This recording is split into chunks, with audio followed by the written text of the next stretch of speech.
Bismillahirrahmanirrahim. Assalamualaikum warahmatullahi wabarakatuh. Alhamdulillahirabbil alamin. Nahmaduhu wa nasta'inuhu wa nastaghfiruhu wa nastahdihi wa natubu ilaih. Wa na'udzu billahi min shururi anfusina wa sayyiati a'malina. May yahdihillahu fala mudilla lahu wa may yudlilhu fala hadiya lahu. Asyhadu an la ilaha illallah wahdahu la syarika lahu. Wa ashhadu anna Muhammadan abduhu wa rasuluh wa safiyuhu wa khaliluh ittakhadahu Allahu khalilan kama ittakhadallahu jalla fi ulahu Ibrahim khalila. Salawatu rabbi wa salamuhu ala alihi wa ashabihi wa man sara ala nahjihi wa tamassaka bi sunnatihi ila yaumiddin. Ya ayyuhalladzina amanu taqullaha haqqa tuqatih ولا تموتن إلا وأنتم مسلمون جعلني الله وإياكم تحت قوله سبحانه جل وعلا والذين جاءوا من بعدهم يقولون ربنا اغفر لنا ولإخواننا الذين سبقونا بالإيمان ولا تجعل في قلوبنا غلا للذين آمنوا ربنا إنك رؤوف رحيم Rabbi syrah li sadri wa yassir li amri wa hlul 'uqdatam min lisani yafqahu qawli. Ma'asyiral muslimin wal muslimat, Bapak Ibu, para jamaah yang dirahmati Allah, yang semoga semua kita selalu dirahmati dan diberkahi oleh Allah Azza wa Jalla. Allahumma amin. Alhamdulillah, segala puji hanya milik Allah. Sama-sama kita bersyukur atas segala nikmat dan karunia-Nya, sehingga sampai hari ini kita masih bisa berkumpul di rumah Allah yang suci dan mulia. Semoga apa yang kita pelajari, dari ilmu yang kita pelajari semuanya bisa menjadi bermanfaat fid dunya wal akhirah. Semoga bisa bermanfaat untuk dunia kita dan juga bermanfaat untuk akhirat kita. Amin ya rabbal alamin. Salawat dan salam semoga tercurahkan teruntuk Nabi kita yang mulia Muhammad sallallahu alaihi wasallam, dan juga semoga tercurahkan kepada seluruh keluarganya yang mulia dan seluruh para sahabatnya dan seluruh para pengikutnya ila qiyamis sa'ah. Kembali kita membahas pembahasan asma dan sifat Allah, mengenal nama-nama Allah. Baik. Alhamdulillah, pada pertemuan pertama, pada pertemuan lalu kita sudah membahas sebagian urgensi al-asma al-husna. Sebagian daripada urgensi pembahasan al-asma al-husna, mempelajari nama-nama Allah. Sangat banyak urgensinya. Pada pertemuan lalu kita sudah bahas bahwa di antara urgensi pentingnya mempelajari asmaul husna, nama-nama Allah dan sifat-sifat Allah, itu sangat-sangat berpengaruh dengan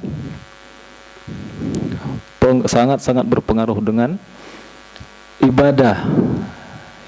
Kata para ulama bahwa pembahasan nama-nama Allah ini adalah pembahasan yang termulia, ilmu yang termulia, yang paling mulia. Baik. Kemarin juga kita bahas kenapa surat Al-Fatihah itu disebut dengan Ummul Kitab. Yaitu surat yang paling mulia. Kemudian kenapa ayat kursi itu disebut ayat yang termulia. Dan seterusnya. Semuanya itu karena di dalam ayat-ayat tersebut dan di dalam surat Al-Fatihah tersebut, di dalamnya terkandung nama-nama Allah. Baik. Kemudian di antara urgensi mempelajari al-asma al-husna, yaitu banyak di dalam ayat Al-Quran itu berulang-ulang. Saking pentingnya pembahasan tentang al-asma'ul husna Allah berulang-ulang di dalam Al-Quran mengatakan fa'lamu. Kata Allah, fa'lamu annallaha azizun hakim. Maka ketahuilah oleh kalian wahai hamba-hambaku, annallaha azizun hakim. Sesungguhnya Allah, bahwa Allah maha aziz, maha perkasa, hakim. Allah itu adalah maha bijaksana. Jadi kata Allah fa'lamu, ya, ketahuilah, artinya pelajarilah, tadaburilah, pahamilah. Nah, lagi ayat-ayat seperti ini berulang-ulang, ya. Ini menunjukkan bahwa pelajaran ini sangat-sangat penting dan sangat besar pengaruhnya terhadap ibadah seorang hamba. Jadi kalau seorang hamba ingin ibadahnya itu berkualitas, ya, agar bagaimana ibadah kita ini bermutu, ya, maka kata Allah fa'lamu, pelajarilah, ya, pelajari, annallaha azizun hakim. Sesungguhnya bahwasannya Allah itu adalah aziz. Ini termasuk di antara nama-nama Allah. Hakim juga nama-nama Allah. Jadi fa'lamu. Ini surat Al-Baqarah ayat 209. Fa'lamu. Kemudian surat Al-Baqarah ayat 231. Allah berfirman wa'lamu. Ya, ketahuilah oleh kalian annallaha bikulli syai'in alim. Ketahuilah bahwa Allah maha mengetahui segala sesuatu. Jadi Allah kembali mengulangi wa'lamu. Jadi yang digarisbawahi di sini apa? Wa'lamu, pelajari, berulang-ulang. Saking pentingnya Allah mengulang-ulang. Sebagaimana Allah mengulang-ulang penyebutan nama-namanya di dalam banyak ayat di dalam Al-Quran, dan Allah juga berulang-ulang wa'lamu, pelajarilah oleh kalian, tadaburi, fahami. Ya, kalau seorang hamba sudah semakin faham, semakin sering dia mentadaburi, dia baca, dia renungi, insya Allah kata para ulama akan memberi pengaruh besar terhadap ibadah seorang hamba. Niscaya dia akan semakin takut. Kalau seorang hamba mengenal nama-nama Allah, itu salatnya lebih khusyuk. Iya, ibadahnya semakin khusyuk, semakin cinta, kemudian semakin kuat harapnya kepada Allah, yang kemudian dia akan semakin kuat rasa takutnya kepada Allah. Kemudian surat Al-Baqarah ayat 233. Allah berfirman, wa'lamu annallaha bima ta'maluna basir. Ketahuilah, pelajarilah, annallaha bima ta'maluna basir, bahwasannya Allah maha melihat apa yang kalian kerjakan. Basir artinya apa? Basir, maha melihat. Al-Baqarah 233. Kemudian Al-Baqarah 235. Al-Baqarah 235. Allah berfirman wa'lamu annallaha ghafurun halim. Ketahuilah bahwa Allah maha pengampun. Ketahuilah bahwa Allah maha penyantun. Halim. Halim artinya santun, bisa diartikan lembut. Allah itu Ghafur, maha pengampun, Halim, maha penyantun. Al-Baqarah 235. Ya, Allah mengatakan wa'lamu. Kemudian Al-Baqarah ayat 244. Al-Baqarah 244. Allah berfirman, wa'lamu annallaha sami'un alim. Wa'lamu, ketahuilah, pelajarilah, fahamilah, tadaburilah, bahwasannya Allah Sami', Allah maha mendengar, Alim, Allah maha mengetahui. Ini semuanya di ujung ayatnya Allah menyebutkan nama-namanya. Ya. Wa'lamu, Al-Baqarah 267. Allah mengatakan wa'lamu annallaha ghaniyyun hamid. Ketahuilah, pahamilah Allah bahwasannya Allah Maha Kaya. Hamid, Allah itu Maha terpuji. Wa'lamu annallaha syadidul iqab. Ketahuilah bahwasannya Allah itu sangat keras siksanya. Syadid, keras, al-iqab, siksanya. Wa annallaha ghafurur rahim. Dan bahwasannya Allah Ghafur, Maha pengampun, Rahim, Maha penyayang. Lagi, lanjut. Al-Anfal ayat 40. Fa'lamu annallaha maulakum. Maka ketahuilah, kata Allah, bahwasannya annallaha maulakum, sesungguhnya Allah pelindung kalian. Maulakum, pelindung kita semuanya. Ni'mal maula wa ni'man nasir. Ni'mal maula artinya dialah Allah sebaik-baik pelindung. Dan ni'mal maula wa ni'man nasir. Jadi ni'ma itu artinya apa? Artinya apa Bapak Ibu? Ni'ma itu artinya sebaik-baik. Ya, sebaik-baik. Maula, maula itu apa? Pelindung. Ni'mal maula, sebaik-baik pelindung. Sebaik-baik anak. Kalau sebaik-baik anak apa? Ni'ma, sebaik-baik anak. Ni'mal walad, sebaik-baik anak. Kalau sebaik-baik orang tua bahasa Arabnya apa? Ada yang tahu? Walid. Allahumma gfirli wali walidayya. Walid 1, walidani 2. Walid ayah atau orang tua.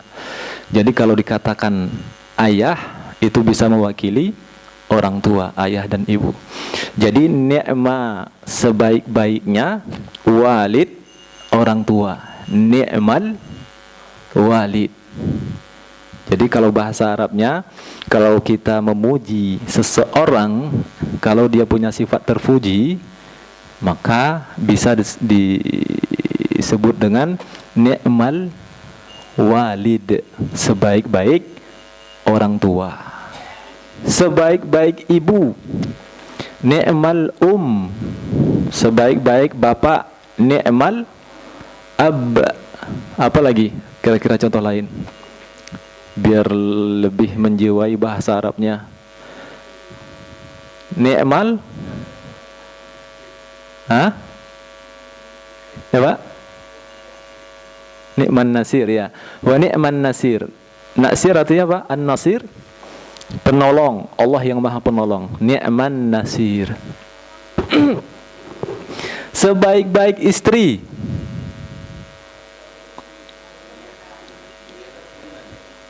kalau istri zaujah, kalau keturunan dzurriyyah. Ni'ma, sebaik-baik istri, ni'maz zaujah.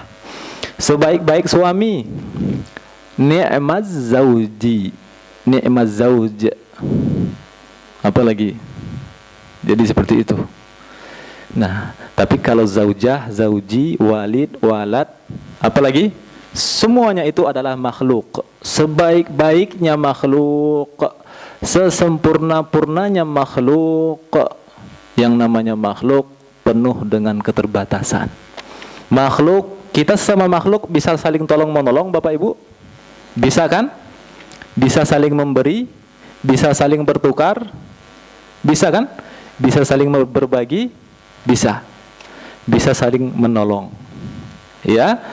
Tapi yang namanya pertolongan makhluk manusia itu ada masanya, apa namanya?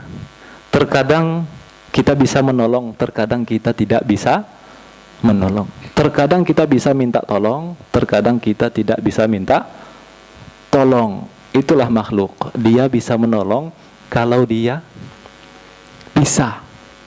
Ada masanya makhluk itu tidak bisa menolong. Tapi kalau Allah, ni'man nasir. Ya, Allah itu adalah sebaik-baik penolong.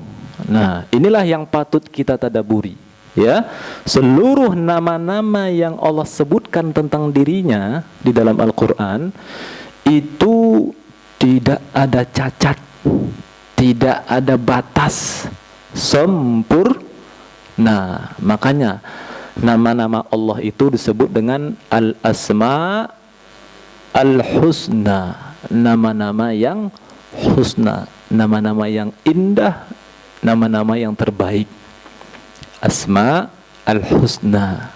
Jadi kalau ingin menjadi hamba yang terbaik, ya, kenalilah Allah dengan nama-namanya yang terbaik. Karena banyak orang ketika ditanyakan nama-nama artis, hafal. Nama-nama pemain sinetron, hafal. Susah lupanya. Susah lupanya. Tapi kalau nama-nama Allah, nama-nama Nabi, ya kan? Mending kalau lupa. Yang lebih parah lagi, ada sebagian kaum muslimin, mereka mengada-ngada nama-nama Allah itu, sebagian diada-adakan. Ya, Allah enggak pernah sebutkan bahwa dia punya nama si fulan, tapi banyak kaum muslimin mengatakan Allah itu fulan. Contohnya apa? Contohnya apa? Nama-nama Allah yang dianggap oleh banyak sebagian manusia, tapi Allah tidak pernah menyebutnya, gitu loh. Nah, jadi nama-nama Allah yang husna itu tidaklah didapatkan kecuali nama-nama Allah tersebut disebutkan dalam Al-Quran atau disebutkan di dalam hadis. Kalau tidak ada di dalam Al-Quran, tidak ada di dalam hadis, berarti itu bukan nama Allah. Jadi nama Asmaul Husna, nama-nama indah, nama-nama Allah yang terbaik itu, salah satu di antara syaratnya apa? Ada di Al-Quran atau ada di hadis.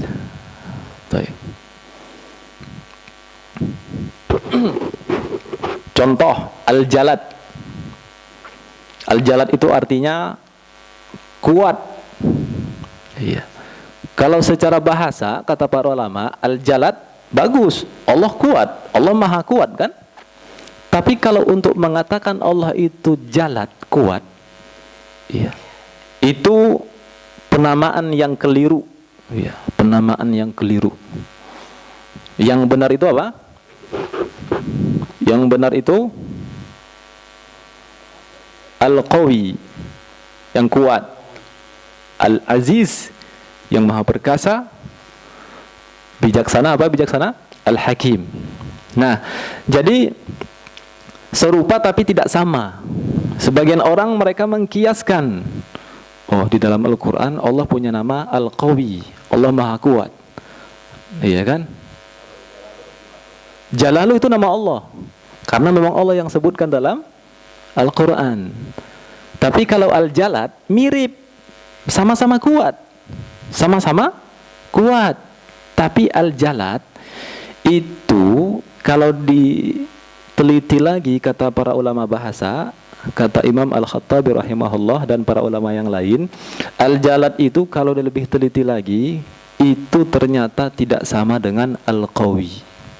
Al-Qawi itu artinya kekuatan yang sempurna, yang tidak ada batasnya. Itulah Allah yang maha kuasa, yang maha kuat. Tapi kalau Al-Jalad artinya kuat yang butuh usaha. Nah, kalau kuatnya butuh usaha, itu berarti sifatnya makhluk, bukan sifat Allah. Baik, kita lanjut Bapak Ibu. Berikutnya, iya, di antara dalil-dalil bukti-bukti yang menunjukkan bahwa Allah sangat-sangat memperhatikan, mengabarkan dalam Al-Quran berulang-ulang agar kita ini serius mengenal, mempelajari, mentadaburi nama-nama Allah Al-Husna ini.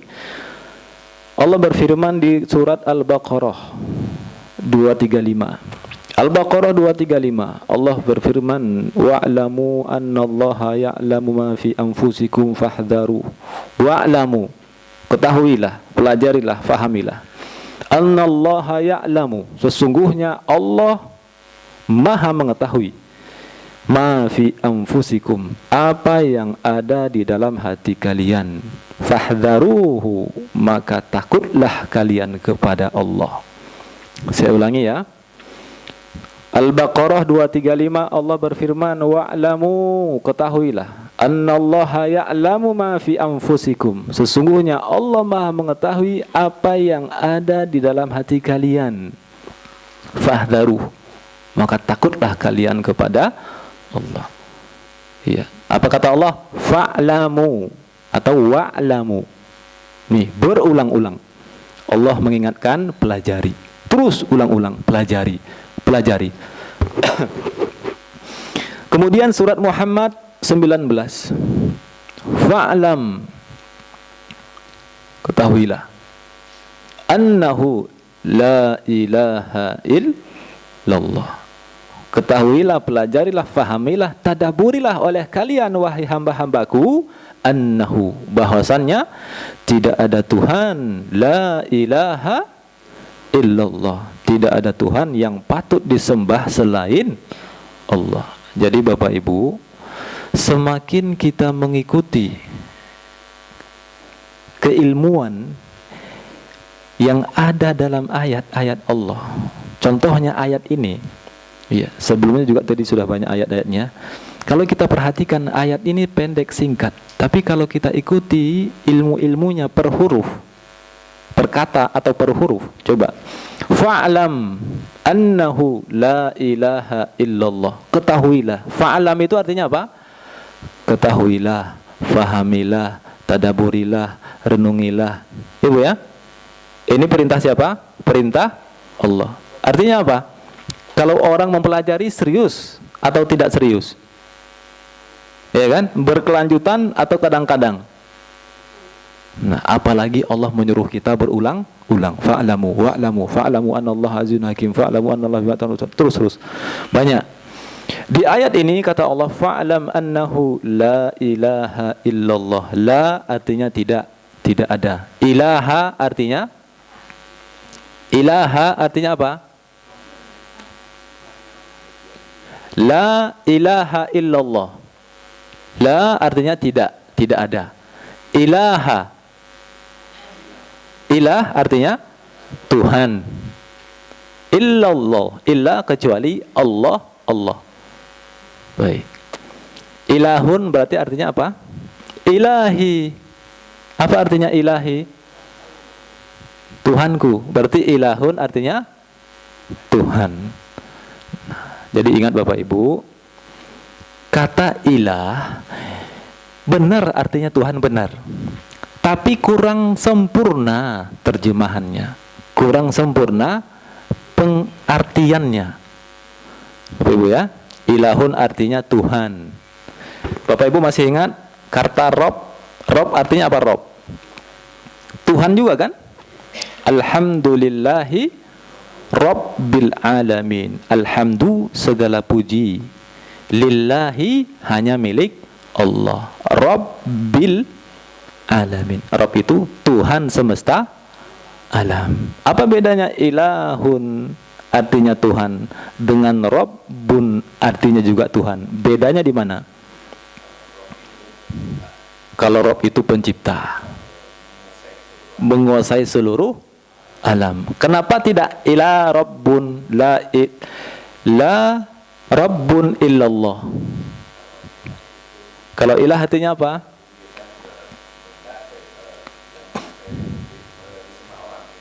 Yang disembah orang. Ahsanallahu ilaikum. Bedanya, jadi jazakumullah khair Bapak. Ilahun artinya Tuhan yang berhak sembah. Rabbun artinya Tuhan yang menguasai, yang menciptakan, yang mengatur alam semesta, yang menghidupkan, yang mematikan, yang memberi rezeki, yang menurunkan hujan, apalagi yang memberi sakit, yang menyembuhkan, yang melemahkan, yang menguatkan, yang mengangkat, yang menjatuhkan, yang mengatur seluruh alam semesta. Jadi apa kata Allah di dalam surat Muhammad ayat 19, fa'alam annahu la ilaha illallah, ketahuilah, fahamilah, tadaburilah, annahu la ilaha illallah, bahwa tidak ada ilah, tidak ada Tuhan yang berhak diibadahi illallah, kecuali Allah. Jadi semua ayat-ayat tadi yang awalnya fa'lamu atau wa'lamu, ketahuilah, pelajarilah, ketahuilah, pelajarilah, semuanya ini isinya adalah perintah. Iya. Semuanya ini adalah perintah, perintah dari Allah. Ya, silakan Pak.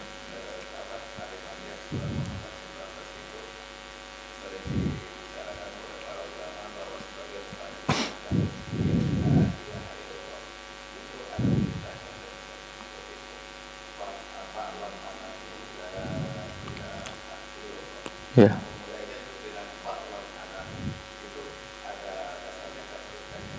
Iya. Terkait zikir yang banyak tersebar, iya, zikir yang dibaca secara berjamaah dengan bilangan-bilangan tertentu, kemudian dengan suara yang tinggi, kemudian dengan menggeleng-gelengkan kepala, kemudian ada juga yang sedang dengan apa namanya? Ada yang berdiri, ada yang loncat-loncat. Ya, Pak ya? Baik. Jadi semuanya itu kan beragam, Pak. Iya, pada dasarnya zikir yang dibacakan oleh sebagian kaum muslimin, fa'lam annahu la ilaha illallah, la ilah, itu tidak ada tuntunannya. Tidak ada tuntunannya. Betul kan, Pak? Betul.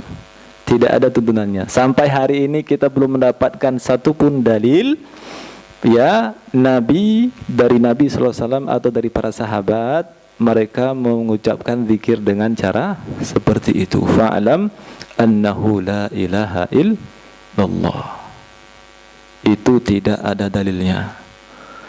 Itu karena kurang ilmu atau apa namanya, ngeyel, diingatkan tidak terima, akhirnya mereka istiqomah berzikir dengan cara sendiri. Iya, berzikir dengan cara sendiri atau dengan cara kelompok sendiri-sendiri, dengan cara tarikat-tarikat sendiri. Iya, itu semuanya bukan dari Nabi Sallallahu Alaihi Wasallam. Yang kemudian biasanya kalau zikir itu diada-adakan oleh manusia yang tidak ada tuntunannya,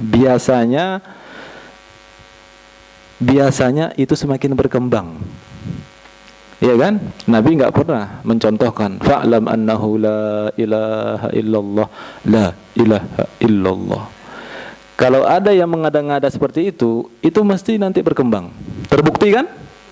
Berkembangnya di mana? Berkembangnya tadinya setelah sholat, la ilaha. Kemudian nanti yasinan malam Jumat. Kemudian sekian hari, kemudian berdiri, la ilaha illallah. Kemudian apa namanya? Banyak itu berkembang kan? Sampai sekarang semakin lama semakin berkembang. Kemudian mereka berzikir berikhtilat, bercampur laki-laki dan perempuan. La. Kemudian teriak-teriak. Kemudian kesurupan. Ya kan? Kemudian sesat. Na'udzubillah. Iya gitu, bid'ah itu. Itu namanya bid'ah. Bapak Ibu tahu bid'ah kan? Ya. Itulah namanya bid'ah. Wa syarrul umuri muhdatsatuha. Kata Nabi sallallahu alaihi wasallam, ya. Wa syarrul umuri muhdatsatuha. Seburuk-buruk perkara adalah yang diada-adakan. Ya. Wa iyyakum wa muhdatsatil umur. Fa inna kulla muhdatsatin bid'ah wa kulla bid'atin dhalalah. Hati-hatilah kalian, ya, Wa iyyakum wa muhdatsatil umur. Janganlah kalian mengada-ngada dalam urusan agama. Fa inna kulla muhdatsatin bid'ah, karena sesungguhnya setiap yang diada-adakan itu adalah bid'ah. Wa kulla bid'atin dolalah, dan setiap yang diada-adakan itu adalah sesat. Di dalam riwayat lain Nabi bersabda, fa inna kulla dolalatin finnar. Semua yang bid'ah itu, yang diada-adakan itu, kesesatan itu letaknya di neraka. Dan kalimat ini ternyata kalau kita buka hadis-hadisnya Bapak Ibu rahimakumullah, itu ternyata sering diulang-ulang oleh Nabi SAW di dalam majlis-majlisnya, apalagi khutbah-khutbahnya. Bapak Ibu, khutbah itu apa aja?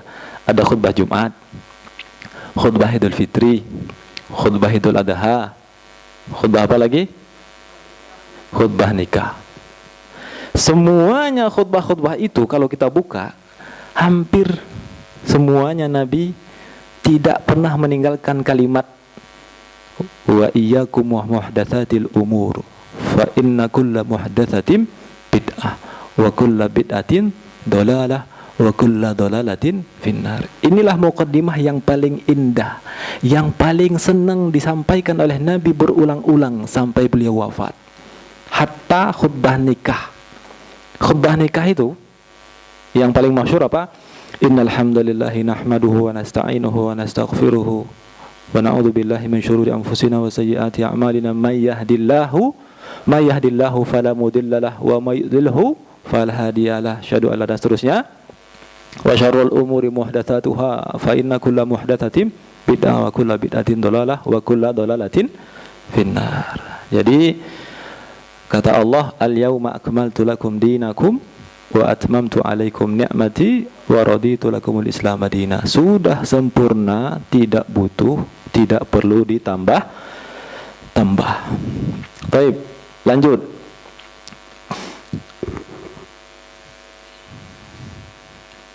Surat Al-Hijr 49 sampai 50. Allah berfirman, a'udzu billahi minasyaitonir rajim. Nabbi ibadi anni anal ghafurur rahim. Kabarkanlah kepada hamba-hambaku, anni anal ghafurur rahim, sesungguhnya aku al-ghafur, maha pengampun, ar-rahim, maha penyayang. Wa anna adabi, dan sesungguhnya adabku, huwal adabul alim, adalah azab yang sangat pedih. Wa anna adabi, sesungguhnya adabku, huwa itu artinya apa? Dia. Kalau di sini artinya apa? Terjemahannya. Sesungguhnya adabku adalah adab yang pedih. Berarti huwa itu bisa diartikan adalah. Gitu Bapak Ibu ya. Jadi sekalian belajar bahasa Arab, biar nanti kalau ketemu lagi kita bisa terjemahkan. Wa anna adabi huwal adabul alim, sesungguhnya adabku adalah adab yang sangat pedih. Nabbi ibadi, kabarkanlah kepada hamba-hambaku, anni anal ghafurur rahim, sesungguhnya aku maha pengampun. Sebesar apapun dosa hambaku, sebesar apapun dosanya, selagi tidak syirik, selagi bukan syirik, ya syirik besar, aku ampuni. Ar-Rahim, sesungguhnya aku maha penyayang. Iya, tidak ada satupun tandingan selain Allah yang kasih sayangnya serupa dengan Allah. Iya. Kasih sayang siapa yang paling besar selain Allah? Kalau dari kalangan makhluk, kasih sayang siapa yang paling besar Bapak Ibu? Orang tua. Orang tua itu ada berapa? 2. Di antara 2 ini siapa sayangnya yang paling besar? Ibu. Kasih sayang ibu itu tidak tertandingi oleh kasih sayangnya ayah terhadap anaknya. Kasih sayang seorang ibu terhadap anak tidak tertandingi oleh kasih sayang seorang ayah terhadap istrinya. Tidak tertandingi oleh seorang ayah terhadap saudaranya, terhadap teman-temannya dan yang lainnya. Tidak melebihi kasih sayang seorang ibu terhadap anaknya. Tidak ada yang melebihi, tidak ada yang melebihi. Jadi Nabi pernah bersabda kepada para sahabat, bertanya kepada para sahabat, ketika ada seorang ibu, dia menemukan anak bayinya yang masih menyusu. Iya. Tadi kehilangan kan? Kemudian Nabi bertanya kepada para sahabat, bagaimana menurut kalian kalau seandainya ibu ini yang baru menemukan anaknya tadi, iya, habis kehilangan, kemudian dia peluk, bagaimana menurut kalian, mau nggak ibu ini, mau nggak dia melemparkan anak bayinya itu ke dalam api besar? Kemudian kata para sahabat, nggak mungkin ya Rasulullah, mana mungkin. Selagi masih bisa, selagi masih mampu, pasti dia akan menjaga anaknya dari api. Iya, seperti itulah kasih sayangnya. Ya, inilah puncak kasih sayangnya makhluk yang ada di muka bumi. Kata para ulama, tidak ada kasih sayang melebihi kasih sayang seorang ibu terhadap anaknya, terlebih lagi dalam keadaan tadi. Nah, namun kata Nabi SAW, kasih sayang Allah lebih daripada kasih sayang ibu. Nah, makanya kata Allah, Nabi ibadi anni anal ghafurur rahim. Kabarkanlah kepada hamba-hambaku, sesungguhnya aku adalah maha pengampun, sesungguhnya aku adalah maha penyayang. Maha pengampun, maha penyayang. Iya. Jadi gambaran kasih sayang Allah, Nabi sudah buat gambaran. Kemudian Nabi juga buat gambaran bagaimana gambaran ampunan Allah. Gambaran ampunan Allah. Bapak Ibu pernah dengar hadis tentang seseorang yang dia berada di tengah padang pasir dengan ontanya, lengkap dengan makanan dan minumannya yang ada di atas onta.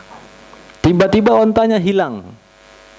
Sedang berada di padang pasir, di tengah padang pasir, kemudian dia beristirahat, tiba-tiba untanya hilang. Tidak ada orang, tidak ada manusia, tidak ada air, tidak ada apa-apa. Air bekal makan minumnya ada di unta itu. Bayangkan khawatirnya. Akhirnya dia pun berbaring, berharap beristirahat. Yang di benak dia hanya menunggu kematian. Menunggu kematian. Nah, bagaimana Allah memberikan ampunan? Allah itu sangat-sangat bahagia. Sebesar apapun dosa seorang hamba, kalau dia bertaubat, ya, kalau dia bertaubat, Allah sangat gembira. Nah, Nabi membuat gambaran Allah itu bergembira dengan taubatnya seorang hamba. Semakin besar dosanya, ketika dia bertobat pun semakin besar taubatnya, dan lebih besar lagi ampunan Allahu Azza wa Jalla. Taib. Wa anna adzabi huwal adzabul alim. Sesungguhnya adabku adalah adab yang pedih. Jadi di ayat-ayat sebelumnya tadi Allah berulang-ulang mengatakan wa'lamu fa'lamu, wa'lamu fa'lamu. Kemudian Allah berfirman, Nabi ibadi. Nabi artinya apa Bapak Ibu? Nabi tadi barusan saya bacakan, Nabi ibadi artinya apa? Kabarkanlah kepada hamba-hambaku. Nabi. Bapak Ibu pernah dengar Nabi? Apa arti Nabi? Sama ini, asal katanya sama. Nabba'a yunabbi'u. Nabi itu yang memberikan kabar. Nabi ibadi.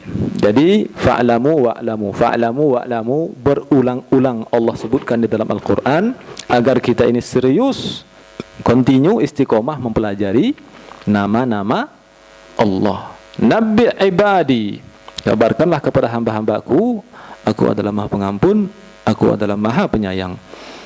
Tapi wa anna adzabi wal adzabul alim. Jangan terlalu berharap ampunan Allah. Iya. Sibuknya di benak dia yang ada hanya ampunan, tapi tidak boleh dengan azab. Iya, tidak boleh dengan azab. Bagaimana rasa takut seorang hamba itu muncul kalau dia tidak mengenal bahwa Allah itu siksanya sangat pedih. Baik. Surat At-Talaq. Surat At-Talaq ayat 12. Allah berfirman, Allahul ladzi khalaqa sab'a samawati wa minal ardi mithlahun. Allah yang menciptakan 7 langit, wa minal ardi mithlahun, dan juga menciptakan 7 lapis bumi. Yatanazzalul amru bainahun. Iya. Dan perintah Allah berlaku dalam penciptaan langit dan bumi tersebut, lita'lamu. Lita'lamu.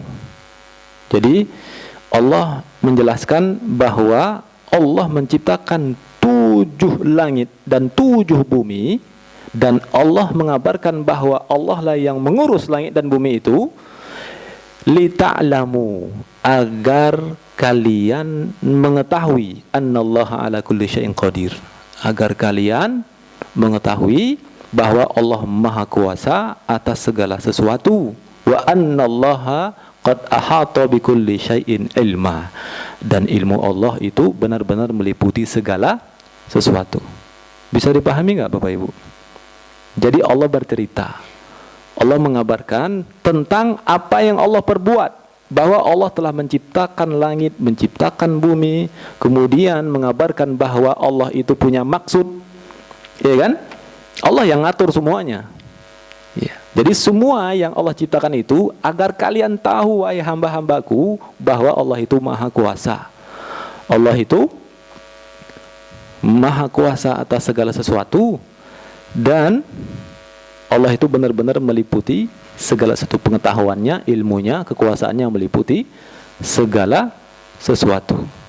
Ini masuk dari bagian di antara nama-nama Allah Al-Husna.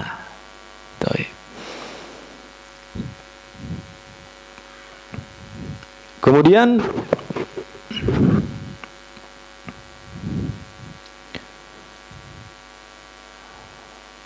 masih banyak, ini hanya sebagian Bapak Ibu, bahwa banyak sekali ayat-ayat yang di penghujung ayat-ayat tersebut Allah menyebutkan nama-namanya. Ya, Allah menyebutkan nama-namanya. Jadi artinya apa? Saking mulianya, saking pentingnya, saking mulianya Allah, sebagaimana Allah mengulang-ulang nama-namanya disebutkan di dalam Al-Quran, bahkan sesuatu yang paling banyak disebutkan. Jadi nama-nama Allah itu banyak disebutkan di dalam Al-Quran. Nama-nama Allah itu ada berapa Bapak Ibu? 9, 100. Berapa? 9 kali 3. Oh, tak terhingga. Tak terhingga. Baik. Tak terhingga. Pertanyaannya, ada berapa nama-nama Allah yang disebutkan di dalam Al-Quran dan di dalam hadis? 90. Itu jumlahnya. Sudah pernah dihitung belum? Tak. Baik. Tapi yang jelas Allah sering mengulang-ulang. Bahkan kata para ulama, nama-nama Allah itu adalah sesuatu yang paling banyak disebutkan di dalam Al-Quran. Itu saking mulianya. Yang menjadi dalil ini adalah nama yang pembahasan yang paling mulia, pembahasan yang paling penting. Nah, nama-namanya sering yang paling banyak disebutkan, bukan berarti semua nama Allah disebutkan di dalam Al-Quran. Jadi kalau disimpulkan, setelah dikumpulkan, dihitung-hitung oleh para ulama, di antara sekian banyak nama-nama Allah yang ada dalam Al-Quran dan yang ada dalam hadis, lebih kurang nama-nama Allah itu terhitung yang disebutkan di dalam Quran hadis lebih kurang 150 nama Allah. 150-an. Gitu ya. Tapi jumlah nama-nama Allah itu tidak terhingga. Akidah Ahlussunnah meyakini bahwa nama-nama Allah itu tidak terhingga, tidak ada batasan, ya, tidak ada batasan di dalam nama-nama Allah. Baik. Jadi ini pembahasan terkait urgensi pentingnya ilmu al-asma al-husna. Iya. Jadi poin yang paling inti itu apa, Bapak Ibu? Mempelajari nama Allah yang husna ini, bahwa pembahasan ini adalah pembahasan yang paling tinggi, yang paling mulia. Kemudian pembahasan ini kalau didalami, ditadaburi, direnungi, dipelajari berulang-ulang, akan menjadikan seorang hamba itu semakin cinta dengan Tuhannya, semakin tinggi rasa harapnya kepada Allah, dan semakin tinggi rasa takutnya kepada Allah. Siapa manusia yang paling besar rasa takutnya? Siapa manusia yang paling besar rasa takutnya? Para Rasul. Allah berfirman, innama yakhshallaha min ibadihi al-ulama. Innama yakhshallaha min ibadihi al-ulama. Surat Fatir. Sesungguhnya orang yang paling takut, ya, kepada Allah adalah al-ulama. Al-ulama. Itu Bapak Ibu ya. Kenapa ulama adalah manusia yang paling takut? Allah sebutkan bahwa yang paling takut, manusia yang paling besar rasa takutnya itu adalah ulama. Kenapa ulama? Karena dia tahu ilmunya. Ulama itu artinya apa? Orang-orang yang berilmu. Ulama, orang-orang yang berilmu. Kalau satu orang yang berilmu, alim. Kalau dua, alimani. Kalau banyak, ulamaun. Orang-orang yang berilmu. Jadi yang paling takut itu yang paling berilmu. Kalau ilmunya diamalkan. Innama yakhshallaha min ibadihi al-ulama. Jadi intinya, puncaknya ilmu itu ada pada rasa takut.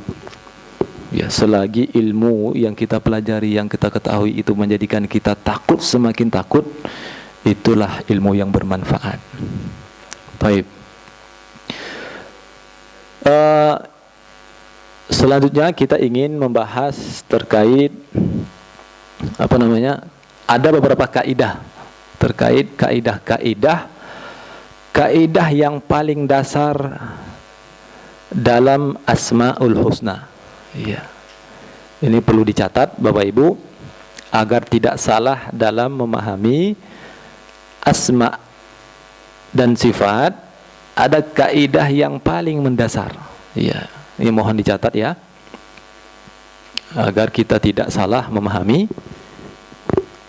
al-asma al-husna.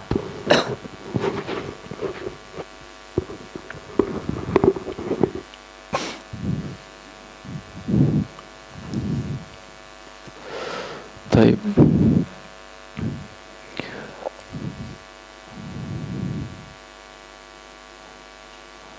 Kaidah al-asma al-husna. Yang pertama, bahwa al-asma al-husna, nama-nama Allah yang mulia, nama-nama Allah itu jumlahnya tidak terbatas. Ini kaidah yang pertama. Jumlahnya tidak terbatas. Tidak boleh membatas-batasi karena tidak ada dalilnya. Tidak ada dalilnya. Kemudian bahwa setiap nama Allah itu adalah sifat Allah. Setiap nama Allah berarti itu juga sifat bagi Allah. Ini kaidahnya. Setiap nama Allah berarti itu juga sifat bagi Allah. Kalau istilah Arabnya, istilahnya para ulama, a'lamun wa awsafun. A'lamun itu istilah lain dari nama-nama. Jadi setiap nama itu ada sifatnya. Kemudian al-asma'ul husna, yang ketiga, kaidah yang ketiga, bahwa al-asma'ul husna itu ada syarat-syaratnya. Ya, ada 3 syarat. Ya, nanti kita sebutkan. Jadi al-asma'ul husna, Allah sebutkan al-asma'ul husna di dalam Al-Quran itu lebih kurang ada 4 ayat. Ayat yang menyebutkan tentang asma'ul husna itu ada 4 ayat. Ayat yang pertama, surat Al-Isra ayat 110. A'udzubillahi minasyaitonirrajim. Allah Ta'ala berfirman, qul ud'ullaha aw ud'ur rahmana ayyamma tad'u falahul asma'ul husna. Qul ud'ullah, katakanlah wahai Muhammad, ud'ullah, serulah Allah, aw ud'ur rahman, atau serulah ar-rahman, ayyamma tad'u, dengan nama yang mana saja kalian tahu, yang kalian seru, falahul asmaul husna. Kata Allah, ya, bahwa Allah itu mempunyai nama-nama yang husna, nama-nama yang terbaik. Husna itu artinya terbaik, bentuknya mu'annats. Kalau mudzakarnya al-ahsan, hasan baik, al-ahsan yang terbaik itu mudzakkar, mu'annatsnya al-husna. Baik. Ini ayat yang pertama, Al-Isra ayat 110. Ya, ayat 110. Qul ud'ullaha aw ud'ur rahman ayyamma tad'u falahul asmaul husna. Serulah Allah atau serulah Ar-Rahman dengan nama yang mana saja yang kamu dapat menyerunya. Sesungguhnya Allah itu memiliki nama-nama yang husna. Ayat yang kedua, surat Thaha ayat 8. Surat Thaha ayat 8, Allah Ta'ala berfirman, Allahu la ilaha illahu lahul asma'ul husna. Allahu la ilaha illahu wa lahul asma'ul husna. Allah, tidak ada Tuhan yang berhak disembah melainkan Dia. La ilaha illahu lahul asma'ul husna, yang memiliki nama-nama yang terbaik. Yang ketiga, ayat yang ketiga, surat Al-Hasyr ayat 24. Huwallahul khaliqu al-bari'u al-musawwiru lahul asma'ul husna. Huwallahu, dialah Allah, al-khaliqu yang menciptakan, al-bari'u yang mengadakan, al-musawwiru yang membentuk rupa, lahul asma'ul husna, yang memiliki nama-nama yang indah. Ayat yang keempat, surat Al-A'raf ayat 98. Ayat yang keempat tentang Asmaul Husna, surat Al-Isra ayat 180. Al-Isra ayat 180. Al-A'raf ayat 180. Al-A'raf ayat 180. Allah Ta'ala berfirman, walillahil asma'ul husna fad'uuhu biha. Walillahil asma'ul husna fad'uuhu biha. Dan Allah memiliki al-asma'ul husna, nama-nama yang terbaik, nama-nama yang paling indah. Fad'uuhu biha, maka bermohonlah kepada Allah, memintalah, berdoalah kepada Allah, biha, dengan menyebut nama-namanya yang terbaik, yaitu dengan menyebut al-asma al-husna. Al-Hasyr 24. Ayat yang ketiga surat Al-Hasyr ayat 24. Baik. Jadi penyebutan Al-Asmaul Husna ada dalam 4 ayat ini. Nah, kata para ulama akidah, dari 4 ayat inilah tadi, dari apa yang Allah sebutkan satu demi satu, ayat 1, 2, 3, 4, yang terakhir surat Al-A'raf, maka Syekhul Islam Ibnu Taimiyah rahimahullah, beliau membuat definisi yang sempurna. Definisi daripada Al-Asma Al-Husna. Iya. Jadi definisi Asmaul Husna itu disusun oleh seorang ulama yang bernama Syekhul Islam Ibnu Taimiyah rahimahullah. Jadi definisi ini perlu disimak, karena definisi yang dibentuk, yang disusun oleh para ulama itu susunannya pas, ya, sempurna, karena dia membuat arti dan definisi Asmaul Husna itu sesuai dengan ilmu, sesuai dengan dalil. Iya, sehingga ini memudahkan kita untuk memahami nama-nama Allah. Jadi nama-nama Allah yang terbaik yang disebut dengan Asmaul Husna itu artinya ini. Nah, definisinya ini. Kata beliau, Al-Asmaul Husna itu maknanya adalah Al-Asmaul Husna Al-Ma'rufatu. Kata beliau, Al-Asma'ul Husna yang dikenal, maksudnya yang dikenal dalam syariat, yang menjadi keyakinan akidah kita mengenal Allah, hiya adalah Al-Asma'ul Husna Al-Ma'rufah adalah allati yud'allahu biha.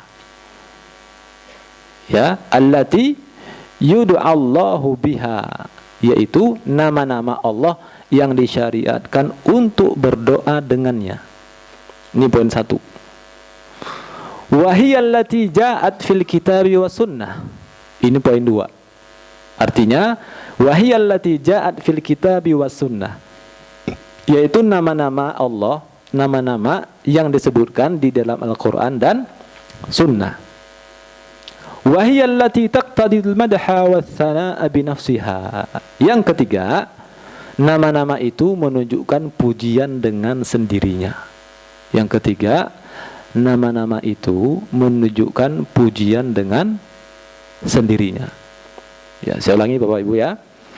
Al-Asmaul Husna Al-Ma'rufah adalah allati yud'allahu biha, yaitu nama-nama yang dengannya disyariatkan untuk berdoa. Yang kedua, yang datang di dalam Al-Quran dan Sunnah. Yang ketiga, nama-nama itu menunjukkan pujian dengan sendirinya. Maksudnya, yang nomor 3 kenapa? Nama-nama itu, ketika nama itu dibacakan, disebutkan, namanya itu terdengar bentuknya pujian. Contoh Ar-Rahim, nama Allah Ar-Rahim kan?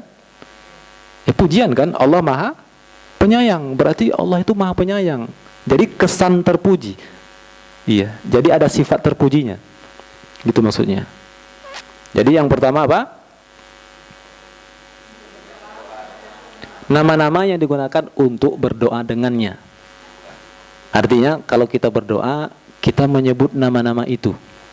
Kemudian yang kedua, nama-nama itu ada di Al-Quran atau ada di dalam hadis. Yang ketiga, nama-nama itu menunjukkan terpujian. Pujian di sini maksudnya pujian yang sempurna. Iya, pujian yang sempurna. Yang mana pujian yang kesempurnaannya ini tidak didapatkan di dalam diri makhluk. Lam yalid wa lam yulad wa lam yakul lahu kufuwan ahad. Apa? Laisa kamitslihi syai'un wa huwas samiul basir. Jadi inilah arti makna definisi Al-Asmaul Husna. Gitu ya. Kesimpulannya, Asmaul Husna itu ada 3 syarat.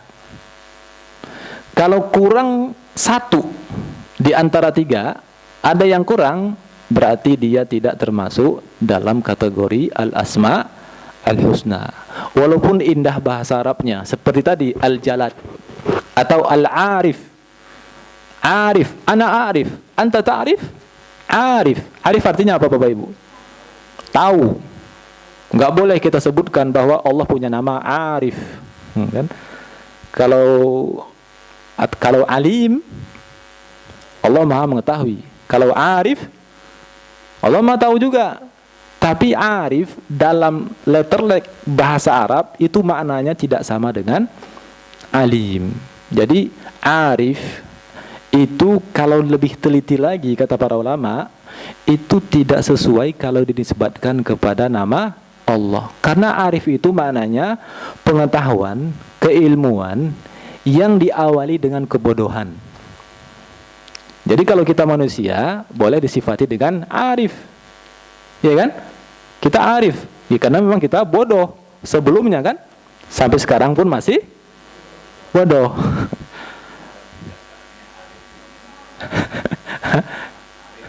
Enggak. Kalau asal sebenarnya yang lebih tepat kata arif itu artinya tahu, mengetahui. Kalau bijaksana, hakim, hakam. Baik, nanti kita itu belajar bahasa Arab. Jangan terlalu dalam. Satu-satu. Baik. Jadi Asmaul Husna itu syaratnya 3. Dari definisi yang disusun oleh Syekhul Islam Ibnu Taimiyah rahimahullah, kesimpulannya Asmaul Husna itu terkandung 3 syarat. Harus ada 3-tiganya. Kalau ada yang kurang 1 atau kurang 2 apalagi 3, berarti dia tidak termasuk kategori Asmaul Husna. Yang pertama, syarat Asmaul Husna yang pertama. Syarat yang pertama yaitu nama-nama itu, asma-asma itu ada di dalam Al-Quran atau ada di dalam sunnah hadis. Baik. Selama tidak ada dalam Al-Quran dan hadis, nama-nama itu tidak bisa dianggap sebagai Asma Al-Husna, walaupun terdengarnya indah. Apalagi kita yang bahasa Arabnya ini masih setengah-setengah kan?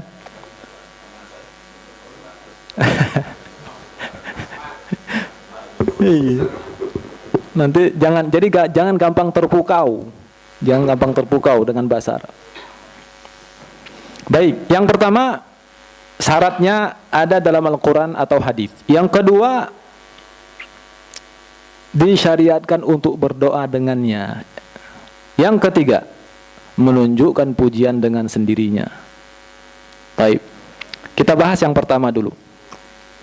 Syarat yang pertama, Asmaul Husna itu harus datang dari Al-Quran, datang dari hadis Nabi Sallallahu Alaihi Wasallam. Nah, Nabi Sallallahu Alaihi Wasallam pernah bersabda di dalam doanya. Di dalam hadis Nabi pernah berdoa ketika lagi sedih. Nabi bilang, sammaita bihi nafsak. Ketika Nabi berdoa, Nabi mengatakan, sammaita bihi nafsak. Ya Allah, aku memujimu, ya kan? Dengan nama-namamu, sebagaimana sammaita bihi nafsak, dengan nama-namamu, sebagaimana engkau menamakan dirimu, ya Allah. Ya, gitu ya. Sammaita bihi nafsak. Artinya apa Bapak Ibu? Artinya yang berhak membuat nama Allah itu siapa? Allah. Jadi nggak bisa pakai akal. Walaupun akal kita ini cerdas, puitis, penyair, bisa memperindah kata, tetap untuk membuat nama anak orang tetangga saja kita, ya Pak ya. Apalagi Allah Azza wa Jalla, sammaita bihi nafsak. Nah, intinya makna hadis ini, intinya yang berhak memberikan nama-nama Allah itu hanyalah Allah. Ya, Allah. Jadi kita tidak boleh memberi nama Allah dengan cara sendiri. Tidak perlu ya. Sehebat apapun bahasanya, kita punya nama yang indah. Indah menurut saya, tidak boleh kita memberi nama untuk Allah. Baik. Jadi kalau ada orang membuat nama Allah, pasti salah, pasti ditolak. Tidak masuk dalam kategori Asmaul Husna.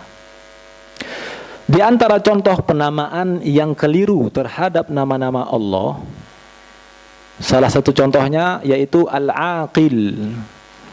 Di dalam kitab-kitab akidah disebutkan salah satu contoh nama-nama Allah yang disebutkan yang tersebar itu Al-Aqil atau Wajibul Wujud. Ini tidak ada di Al-Quran dan juga tidak ada di Sunnah. Kalau diartikan bagus kan, Al-Aqil. Aqil artinya apa? Wajibul Wujud, harus ada. Tidak ada di Al-Quran, tidak ada di Sunnah, berarti ini tidak bisa, tidak termasuk dalam Asma'ul Husna. Baik. Al-Imam Al-Khattabi rahimahullah, seorang ulama salaf, beliau mengatakan di antara contoh-contoh nama-nama yang keliru, penamaan terhadap nama-nama Allah yang keliru, yang banyak dianggap orang, yaitu Al-Jawad. Banyak orang mengkiaskan. Mengkiaskan. Ketika Allah sebutkan di antara nama-namanya di dalam Al-Quran, Allah itu punya nama Al-Jawad. Al-Jawad artinya apa? Dermawan. Pemberi. Suka memberi. Al-Jawad. Asal katanya Jayyid. Jayyid. Apa artinya Jayyid? Bagus, baik. Jadi Jawad itu asal katanya dari situ. Jawad. Al-Jawad artinya yang maha dermawan. Nah, sebagian orang ketika mendengar dan ketika dia mendapatkan di antara nama-nama Allah itu Al-Jawad, sebagian orang mengkiaskan. Nah, kata para ulama akidah, tidak boleh mengkiaskan nama-nama Allah. Karena Allah itu Al-Jawad, dermawan. Sebagian orang mengkiaskannya dengan As-Sakhi. As-Sakhi ini mirip dengan Al-Jawad. Sama-sama dermawan, suka memberi. Nah, zahirnya sama. Kata Imam Al-Khattabi rahimahullah, zahirnya sama. Tapi kalau lebih teliti, kalau diteliti lebih dalam, itu beda. Tidak boleh membuat nama Allah dengan As-Sakhi. Enggak boleh, ya Sakhi, enggak boleh. Berdoa kan? Ya Sakhi enggak boleh. Ya Al-Jawad boleh. Ya Alim, ya Ghafur. Tapi kalau nama-nama yang dikiaskan tidak boleh, karena tidak ada di Al-Quran dan Hadis. Jadi Al-Jawad itu kedermawanan, sifat dermawan yang dimiliki oleh Allah, yaitu sifat yang sangat sempurna dermawannya, yang tidak ada cacat, yang tidak ada kekurangan. Itu namanya Al-Jawad. Tapi kalau As-Sakhi, yaitu sifatnya makhluk, baik, memberi, dermawan, tapi terbatas, penuh kekurangan. Itu namanya Sakhi. Sebaik-baiknya orang pasti ada batasannya. Sebanyak apa kita bisa memberi orang, sebanyak apa kita manusia ini bisa menolong orang, pasti penuh dengan keterbatasan, penuh dengan kelemahan. Intinya As-Sakhi itu bukan nama Allah. Yang benar nama Allah adalah Al-Jawad. Serupa tapi tidak sama. Kemudian di antara nama-nama Allah yaitu Al-Qawi. Kata Imam Al-Khattabi rahimahullah, di antara nama-nama Allah itu Al-Qawi. Sebagian orang mengkiaskan dari Al-Qawi, karena Allah punya nama Al-Qawi. Al-Qawi artinya apa? Yang maha kuat. Sebagian mengkiaskan dengan Al-Jalad.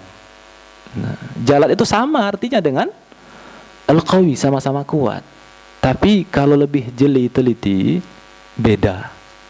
Serupa tapi tidak sama. Jadi kalau Al-Jalad itu takalluf. Kata ulama ada takallufnya. Sifat makhluk, kuat tapi bukan sifat Allah. Yang benar hanya Al-Qawi. Kemudian ada lagi yang mengkiaskan nama Allah Al-Alim, yang maha berilmu. Tadi Al-Arif. Ada mengkiaskan dengan Al-Arif. Jadi enggak boleh berdoa ya Arif, enggak boleh. Tapi kalau berdoa ya Alim, alimni. Jadi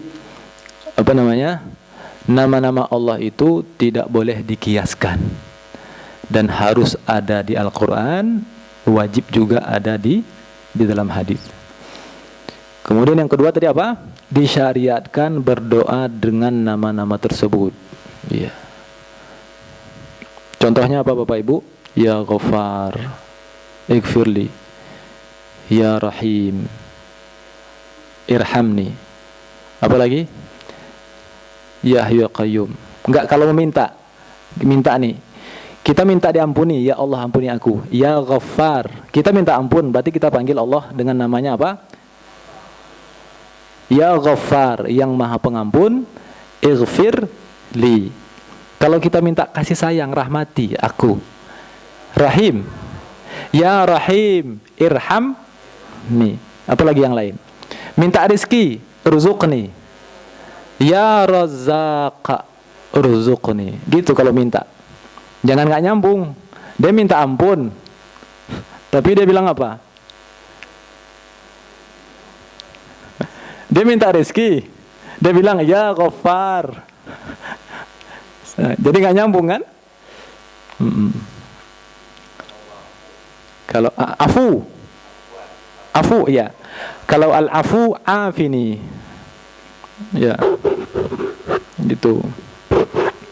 Afini juga bisa, artinya bisa berarti apa? Afuun, afu. Allahumma innaka afuun tuhibbul afwa, artinya memaafkan. Kalau afini itu artinya menyehatkan. Allahumma afini fi badani, ya Allah sehatkanlah badanku. Jadi kalau memaafkan, u'funi, Allahumma innaka afuun tuhibbul afwa fa'fu anni, fa'fu anni. Baik, yang ketiga, syarat yang ketiga yaitu menunjukkan pujian dan keindahan dengan sendirinya. Ya, menunjukkan pujian dan keindahan dengan sendirinya. Kalau tidak menunjukkan keindahan, tidak menunjukkan pujian, itu tidak bisa dipakai dalam asma al-husna. Gitu Bapak Ibu ya.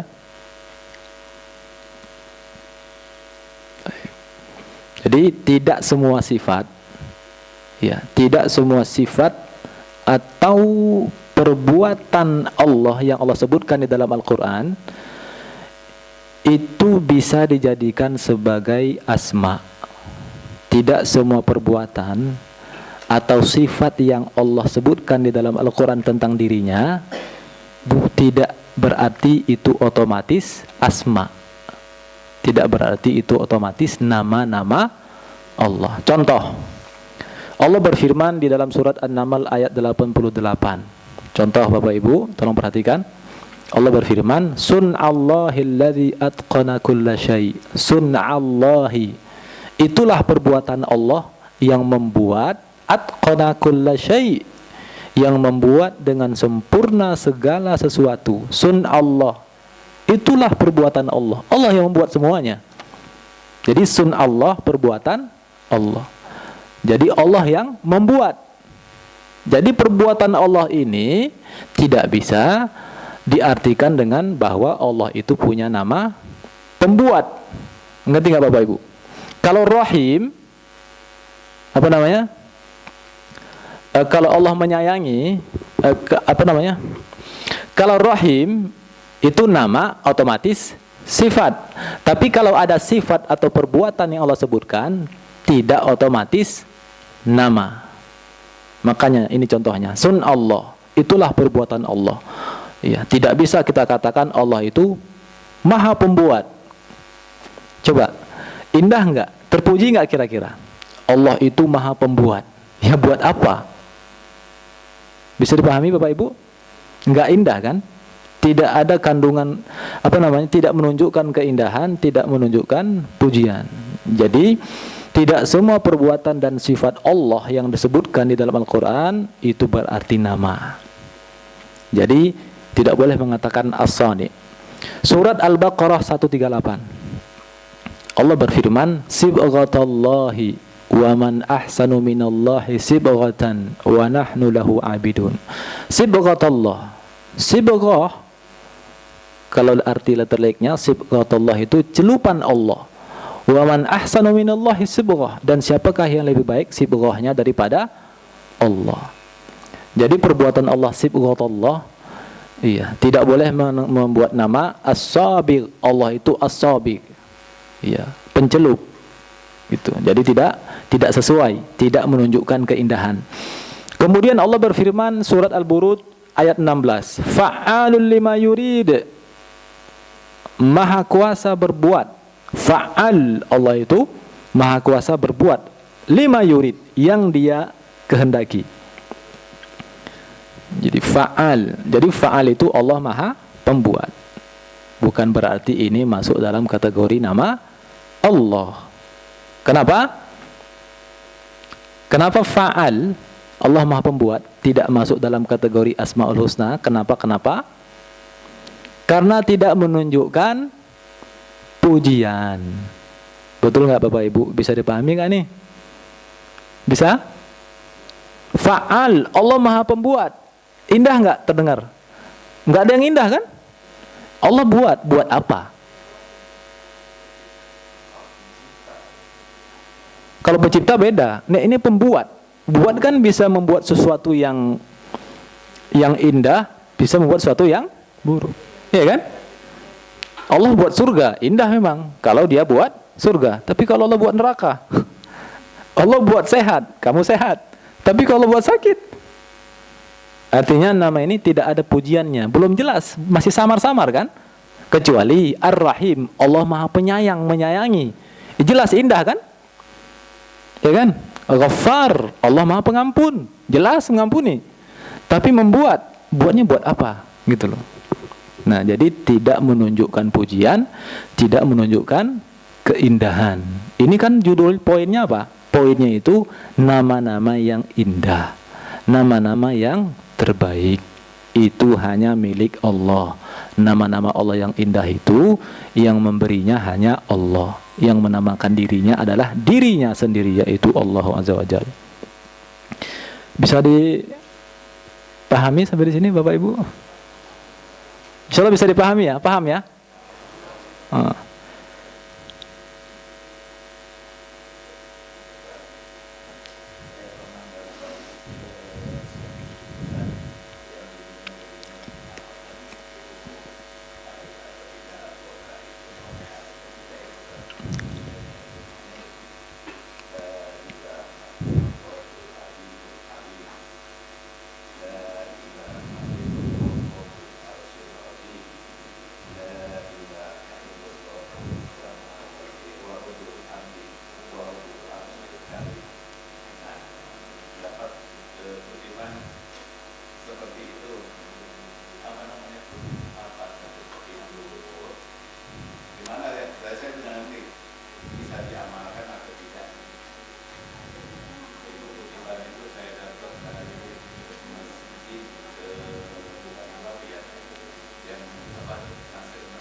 Iya.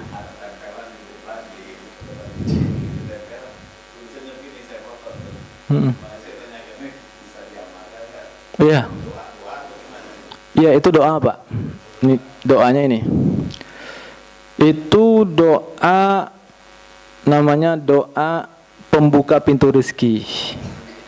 Doa terlepas dari kesulitan. Bagus doanya itu. Ada lanjutannya itu kan? Panjangnya. Ada lagi tuh, ntar. La ilaha illallahul azim al-halim, la ilaha illallah rabbul arsyil karim, la ilaha illallah rabbus samawati wal ardi wa rabbul arsyil azim.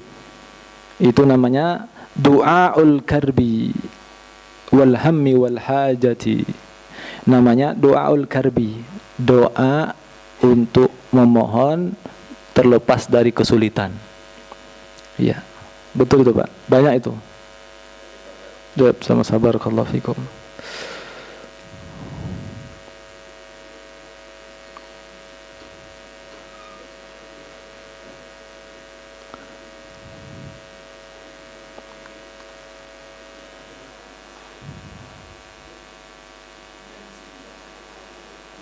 Hadisnya sahih.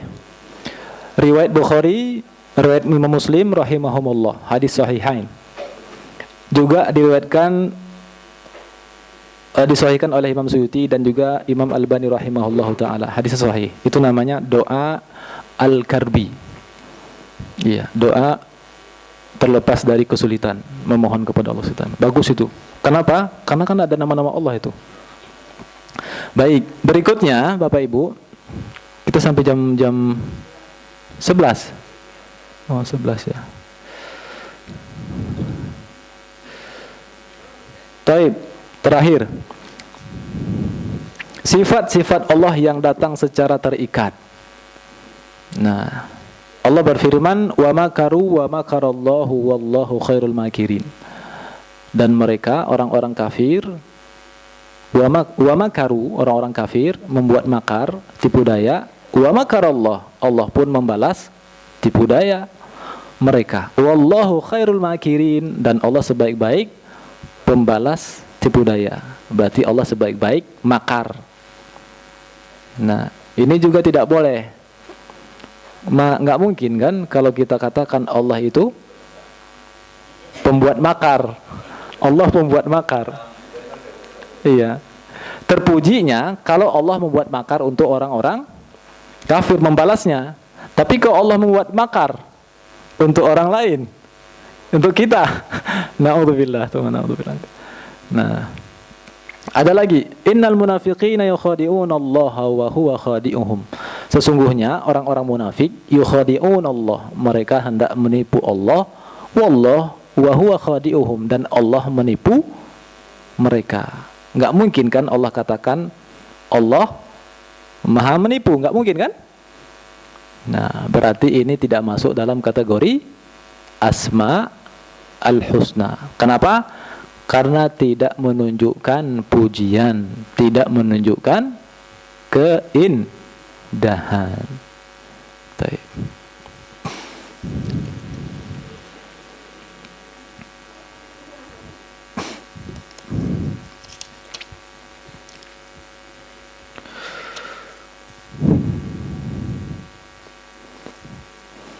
Ada remote AC, Pak. Bisa minta izin kecilin sedikit. Bapak kedinginan juga kan?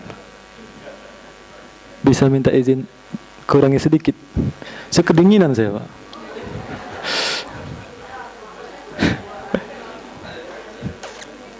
Di sini mungkin.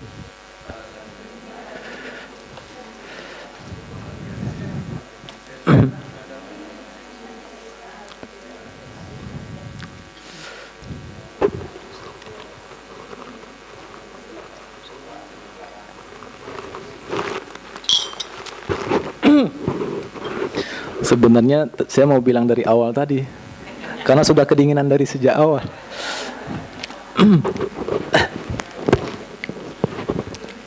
Itu sudah terlanjur.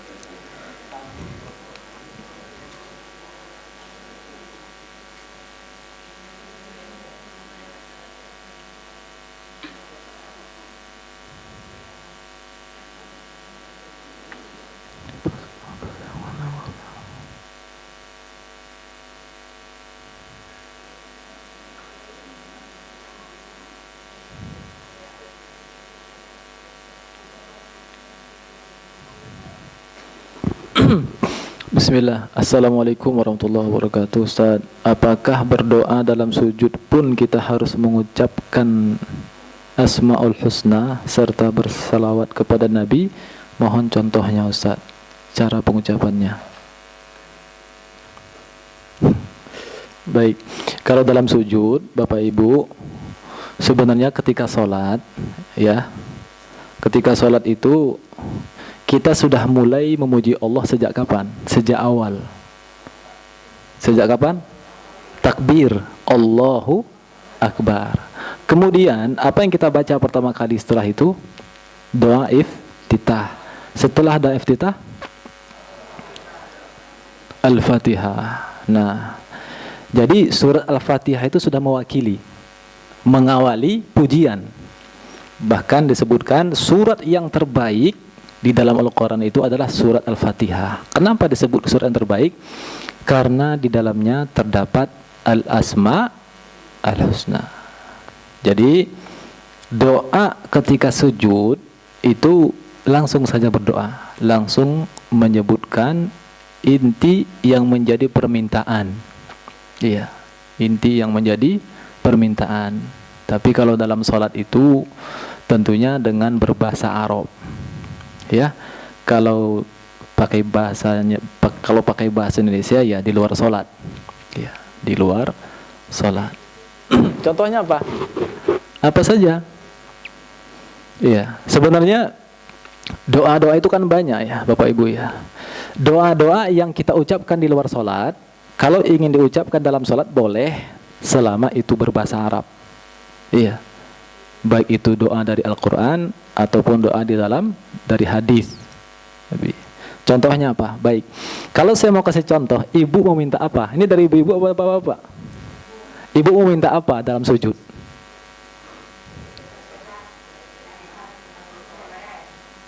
Minta sehat.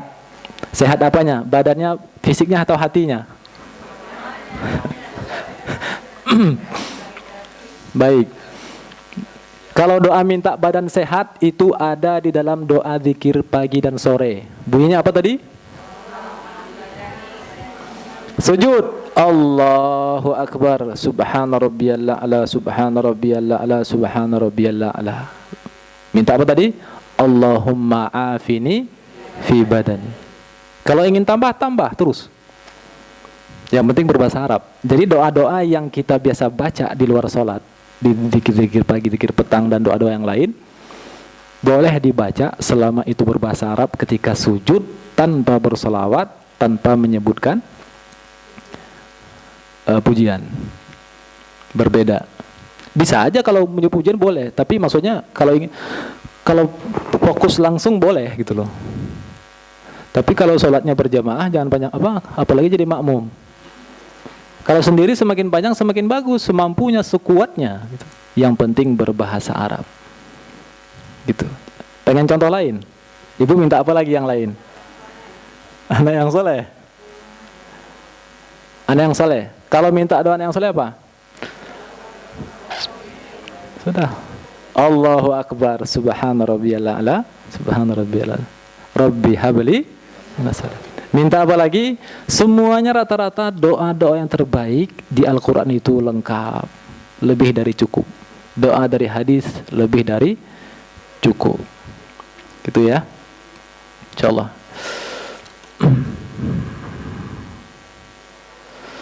Izin bertanya Pak Ustadz, kakak saya mengundang 40 hari. Suaminya meninggal. Kakak saya hanya mengundang anak yatim dan sekalian bersilaturahim terhadap keluarga.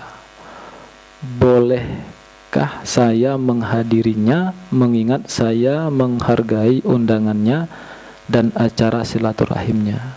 Jazakallah khairah. Boleh. Ya boleh kan?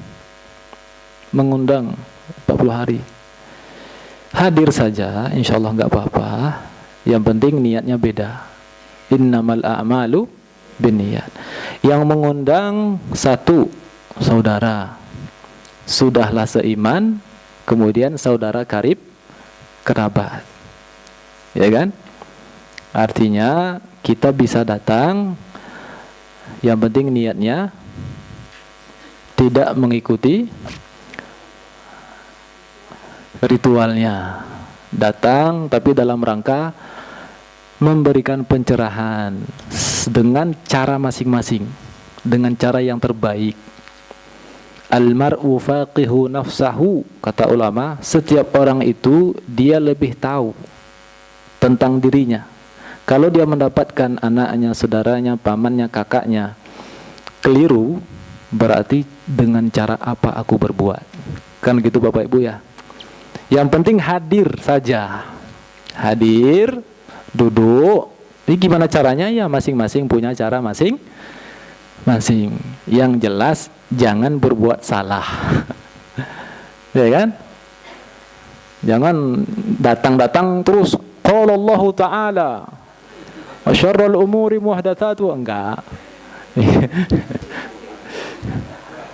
Tergantung orang, tergantung kondisi, datang saja.